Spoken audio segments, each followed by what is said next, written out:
तोहफा किया गया। और इसमें आया मौत तोहफतुल मोमिनीन, मौत मोमिन के लिए तोहफा है।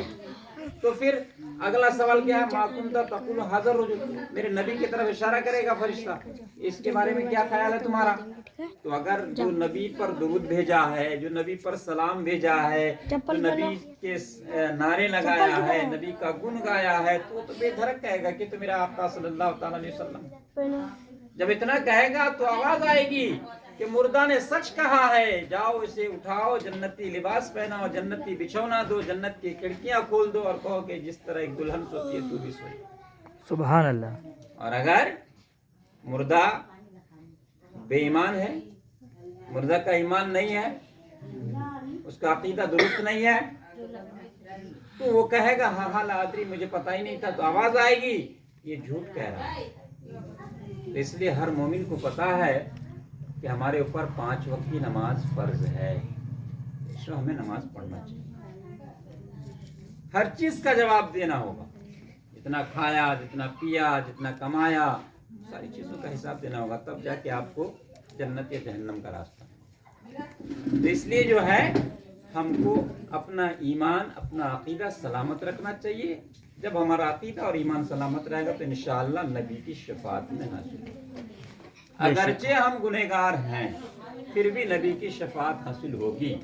यहाँ तक कि मेरे नबी सल्लल्लाहु ताला अलैहि वसल्लम जहन्नम के दरवाजे पर खड़े हो जाएंगे और दारोगे जहन्नम को कहेंगे कि वो देखो मेरा आशिक है, वो मेरा चाहने वाला है, वो मेरा कलमा पढ़ने वाला है, जहन्नम में है, निकालो। एक एक करके तलाश करके सबको निकाल लेंगे। हत्ता के जहन्नम का दारोगा कहेगा कि या रसूल अल्लाह, आपने तो गजब कर दिया, अपने चाहने वालों में से किसी एक को भी नहीं छोड़ा। तो मेरे नबी की ये मेहरबानी है। तमाम उम्मत मुस्तफ़ा को खोज कर निकालेंगे। किसको निकालेंगे? जिसका ईमान सलामत है, अकीदा सलामत है, जिसने नबी पर दुरूद पढ़ा, नबी को चाहा, अपना अकीदा बचा कर रखा, उसके लिए ये चीज़ है। लेकिन जिसके पास कुछ है ही नहीं है तो फिर उसका कोई मतलब नहीं बनता। इसलिए और हमारे घरों से जब कोई मर जाता है तो हम लोग क्या करते हैं? कलमा खानी करते हैं, कलमा खानी करते हैं, कलमा पढ़ाते हैं। 10 बच्चों को बुला के चना पढ़वाते हैं। चना पढ़वाने का मकसद क्या? हमारे नबी की हदीस है कि 70,000 कलिमात अगर किसी मोमिन के लिए पढ़कर बख्श दिया जाए उसको जन्नत नसीब हो। सुभान अल्लाह।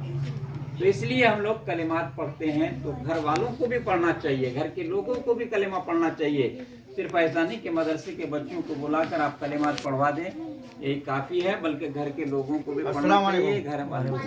घर के लोग जो हैं, बच्चे हैं, औरतें हैं, सबको कलिमात पढ़ना चाहिए।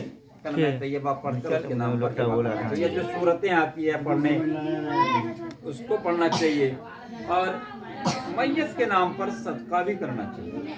अल मलफूज में फरमाते हैं कि एक बूढ़ा इंसान, उसकी जो है बूढ़ा इंसान को एक ही बेटी थी, बूढ़ा इंसान को एक ही बेटी थी।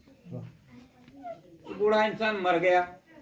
मरने के बाद अपने किसी दोस्त को ख्वाब में दिखाया, कहा कि दोस्त एक है, ले जाकर मेरी बेटी तक पहुंचा देना, मेरे घर में और कोई नहीं है, मेरी एक बेटी है सिर्फ, मेरे नाम से कुछ सदका करे, मैं आज़ाद कब्र में मुब्तला हूं। बेचारा आया और नाम पता पूछ कर घर पहुंचा तो देखा कि घर में ताला लगा हुआ है। गांव के लोगों से पूछा कि इसकी लड़की कहाँ गई? कहा कि ये तो नदी में नहाने गई है। जब नदी तक पहुंचा तो देखा कि लड़की नहा रही है। तो इसने मुंह फेर लिया।